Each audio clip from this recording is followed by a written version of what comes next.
Hi friends, ಇವತ್ತು ನಾವು ಹಳೆಯ ಕಾಲದ ಒಂದು ಮರೆಯಲಾಗದ ರುಚಿಕರವಾದ ಆರೋಗ್ಯಕರವಾದ ರೆಸಿಪಿ ಅಜ್ಜಿ ಕಾಲದ ಉದ್ದಿನ ಕಡುಬು ಮಾಡುವ. ತುಂಬ ಒಂದು ಈಸಿ ಸಹ ಮಾಡಲಿಕ್ಕೆ, ಹೆಚ್ಚೇನು ತೊಳೆಯುವ ಕೆಲಸ ಇಲ್ಲ, ಪಾತ್ರೆ ತೊಳೆಯುವ ಕೆಲಸ ಇಲ್ಲ. ಅಂಥ ಒಂದು ಮ್ಯಾಜಿಕ್ ರೆಸಿಪಿ ಇದು. ಎಲ್ಲರೂ ಇಷ್ಟಪಟ್ಟು ಮನೆ ಮಂದಿ ಎಲ್ಲ ತಿನ್ನುವಂತಹ ಕಡುಬು. ಈ ಕಡುಬು ನಿಮಗೆ ಖಂಡಿತವಾಗಿಯೂ ಇಷ್ಟ ಆಗ್ತದೆ. ಟ್ರೈ ಮಾಡ್ತೀರಲ್ಲ? ನೀವು ಟ್ರೈ ಮಾಡಿದ ಮೇಲೆ ಒಂದು ಲೈಕ್ ಕೊಟ್ಟು ಕಮೆಂಟ್ ಮಾಡಲಿಕ್ಕೆ ಮಾತ್ರ ಮರಿಬೇಡಿ.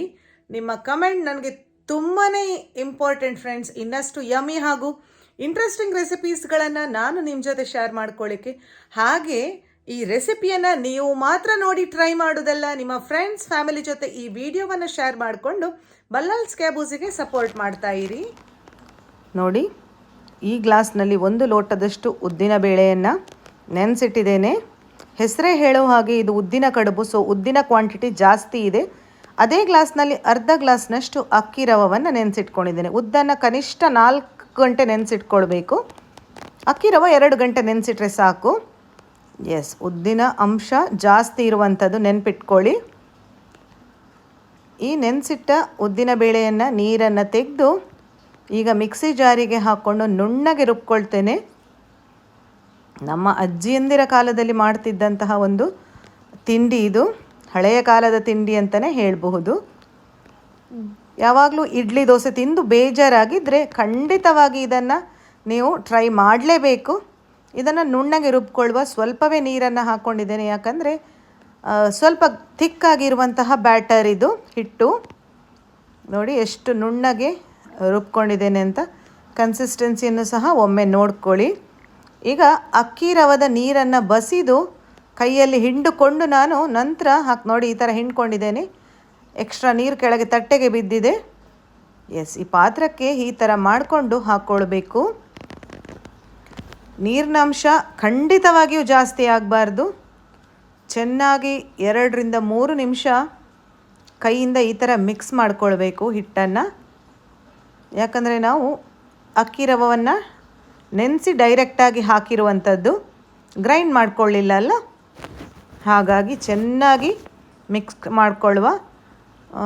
ಚೆನ್ನಾಗಿ ಮಿಕ್ಸ್ ಆದ ನಂತರ ಮುಚ್ಚಳವನ್ನು ಮುಚ್ಚಿ ಸುಮಾರು 6 ಗಂಟೆಗಳಷ್ಟು ಕಾಲ ಈ ಬಂದ ಹುಳಿ ಬರಲಿಕ್ಕೆ ಇಡಬೇಕಂದ್ರೆ ನೈಟಿಗೆ ನಾವು ಕಡ್ದು ರೆಡಿ ಮಾಡಿಟ್ರೆ ಮರುದಿನ ಬೆಳಗ್ಗೆಗೆ ಈ ಹಿಟ್ಟು ಹುಳಿ ಬಂದು ಕಡುಬು ಮಾಡಲಿಕ್ಕೆ ರೆಡಿಯಾಗಿರ್ತದೆ.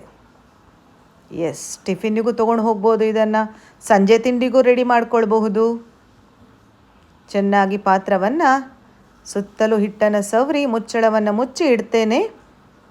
ಅದರ ನಂತರ ಒಂದು 4 ಟೇಬಲ್ ಸ್ಪೂನ್ನಷ್ಟು ಹೆಸರು ಕಾಳು, ಹೆಸರು ಬೇಳೆ ಹಾಗೂ 1 ಮುಷ್ಟಿಯಷ್ಟು ಕಡಲೆಬೇಳೆಯನ್ನು ನೆನೆಸಿಟ್ಕೊಳ್ತೇನೆ. ನೈಟಿಗೆ ನೆನೆಸ್ಲಿಕ್ಕೆ ಹಾಕಿದ್ದೇನೆ ನಾನು. ಎಸ್, ನೆನೆಯಲಿಕ್ಕೆ ಬಿಟ್ಟು ಮರುದಿವಸ ಬೆಳಗ್ಗೆ ಬಂದ ರೆಡಿಯಾಗಿರ್ತದೆ. ಆ ಬಂದಕ್ಕೆ ರುಚಿಗೆ ತಕ್ಕಷ್ಟು ಉಪ್ಪನ್ನು ನಾವು ಹಾಕಿಕೊಳ್ಳುವ. ಕಡಲೆಬೇಳೆಯು ಕರೆಕ್ಟಾಗಿ ನೆಂದಿದೆ. ಅದರ ನೀರನ್ನು ಬಸಿದು ಅವನ್ನು ಈ ಹಿಟ್ಟಿಗೆ ಆ್ಯಡ್ ಮಾಡ್ಕೊಳ್ತಾ ಇದ್ದೇನೆ. ಫ್ರೆಂಡ್ಸ್, ನಾನಿಲ್ಲಿ ಒಂದು ಟಿಪ್ಸ್ ಕೊಡಲಿಕ್ಕೆ ಇಷ್ಟಪಡ್ತೇನೆ. ಈ ರೆಸಿಪಿಯಲ್ಲಿ ನಾನು ನೀರುಳ್ಳಿ ಹಾಗೂ ತೆಂಗಿನಕಾಯಿಯನ್ನು ಹಾಕ್ಕೊಳ್ಳಿಲ್ಲ. ಸಪೋಸ್ ಇಷ್ಟ ಆಗುವವರು ಈರುಳ್ಳಿಯ ಫ್ಲೇವರ್ ಅದನ್ನು ಹಾಕ್ಕೊಳ್ಬಹುದು. ಕೊತ್ತಂಬರಿ ಸೊಪ್ಪು, ಶುಂಠಿ 1 ಇಂಚಿನಷ್ಟು ಕಟ್ ಮಾಡಿ ಹಾಕ್ಕೊಂಡಿದ್ದೇನೆ. 1 ಕಾಯಿ ಮೆಣಸು ಹಾಗೂ ಕರಿಬೇವನ್ನು ಕಟ್ ಮಾಡಿ ಹಾಕ್ಕೊಂಡೆ. ಈ ಟೈಮಲ್ಲಿ ಈರುಳ್ಳಿ ಹಾಗೂ ತೆಂಗಿನಕಾಯಿಯನ್ನು ಸಹ ಆ್ಯಡ್ ಮಾಡ್ಕೊಳ್ಬಹುದು, ಅಥವಾ ಕ್ಯಾರೆಟನ್ನು ತುರಿದು ಹಾಕ್ಕೊಳ್ಬಹುದು. ನಿಮ್ಮ ಇಷ್ಟ, ಯಾವ ಫ್ಲೇವರೆಲ್ಲ ನಿಮಗೆ ಇಷ್ಟ ಆಗ್ತದೆ ಅದನ್ನೆಲ್ಲ ಆ್ಯಡ್ ಮಾಡ್ಕೊಳ್ಳಿ. ನೋಡಿ ಯಾವ ಥರ ಥಿಕ್ಕಿದೆ ಅಂತ ಬಂದ. ಚೆನ್ನಾಗಿ ಮಿಕ್ಸ್ ಮಾಡಿಕೊಂಡೆ. ಈಗ ನಂತರ ಬಾಳೆ ಎಲೆಯನ್ನು ಇಷ್ಟು ದೊಡ್ಡ ಪೀಸ್ಗಳನ್ನು ಕಟ್ ಮಾಡಿಕೊಂಡು 1 ಸೌಟಿನಷ್ಟು ಹಿಟ್ಟನ್ನು ಹಾಕಿ ಫೋಲ್ಡ್ ಮಾಡಿ ಸ್ಟೀಮ್ ಮಾಡಿದರೆ ಆಯಿತು. ಇದನ್ನೊಂದು 15 ರಿಂದ 20 ನಿಮಿಷ ಮೀಡಿಯಮ್ ಫ್ಲೇಮಲ್ಲಿ ಸ್ಟೀಮ್ ಮಾಡ್ಕೊಳ್ಬೇಕು. ನೋಡಿ, ಕರೆಕ್ಟಾಗಿ ಹಿಟ್ಟು ಈ ಕನ್ಸಿಸ್ಟೆನ್ಸಿಯೇ ಬೇಕು. ಎಸ್, ಈ ಥರ ಮಾಡಿ 20 ಮಿನಿಟ್ಸ್ ನಾವು ಸ್ಟೀಮ್ ಮಾಡಿದರೆ ಬಿಸಿ ಬಿಸಿಯಾದ ಮಸಾಲೆ ಉದ್ದಿನ ಕಡುಬು ರೆಡಿಯಾಗಿದೆ. ಎಸ್, ವಿಡಿಯೋ ಅಥವಾ ರೆಸಿಪಿ ನಿಮ್ಗೆ ಇಷ್ಟ ಆದರೆ ವಿಡಿಯೋಕ್ಕೊಂದು ಲೈಕ್ ಕೊಟ್ಟು ಸಪೋರ್ಟ್ ಮಾಡ್ತಾ ಇರಿ.